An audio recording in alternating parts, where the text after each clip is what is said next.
شاہ جہاں بادشاہ کو خوبصورت اور شاندار عمارتیں بنوانے کا بڑا شوق تھا۔ ٹھٹہ کی شاہ جہاں مسجد، دہلی کا لال قلعہ اور سب سے بڑھ کر دنیا کی خوبصورت عمارت تاج محل اس کے اس ذوق کا شاندار نمونہ ہے۔ شاہ جہاں نے جب اپنی بیوی ممتاز محل کی قبر پر تاج محل کی تعمیر کا فیصلہ کیا تو انجینئروں نے کئی نقشے تیار کیے۔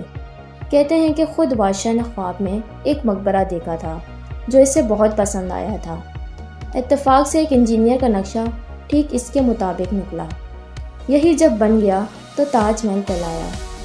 انجینئر نے دبے الفاظ میں بادشاہ کو یہ بتانے کی کوشش کی کہ اس عمارت کی تعمیر پر بہت روپے خرچ ہوں گے اور وقت لگے گا۔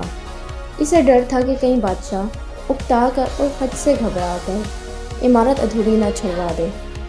مگر جب بادشاہ نے تعمیر شروع کرنے کا حکم دیا تو انجینئر نے کئی لاکھ روپے پیشگی طلب کیے۔ اس زمانے میں نوٹ نہیں ہوتے تھے، ہزار روپے کی موٹی موٹی تھیلیاں ہوتی تھیں۔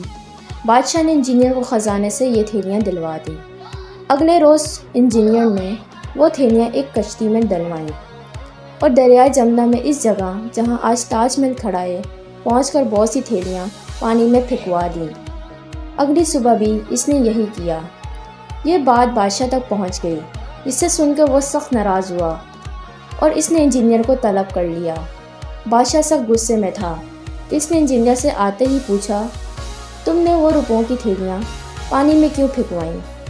انجینئر نے بڑے اطمینان سے جواب دیا، حضور برا نہ مانیں، تاج محل جیسی عمارت کی تعمیر کے لیے آپ کو روپیہ اس طرح خرچ کرنا ہوگا اور بڑی ہمت سے کام لینا ہوگا۔ میں تو صرف آپ کو یہ احساس دلانا چاہتا تھا، آپ کا روپیہ محفوظ ہے۔ ان تھیلیوں میں پتھر بھرے ہوئے تھے، نکلوا کے دیکھ لیجئے۔ انجینئر کی یہ بات سن کر بادشاہ سخت شرمندہ ہوا اور اس نے اس سے وعدہ کیا کہ وہ آئندہ کبھی اس کے کام میں رکاوٹ نہیں ڈالے گا۔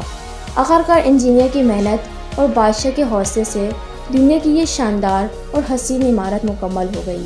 سچ ہے، بڑے کام کے لیے بڑے حوصلے اور ہمت کی ضرورت ہوتی ہے۔ Thank you.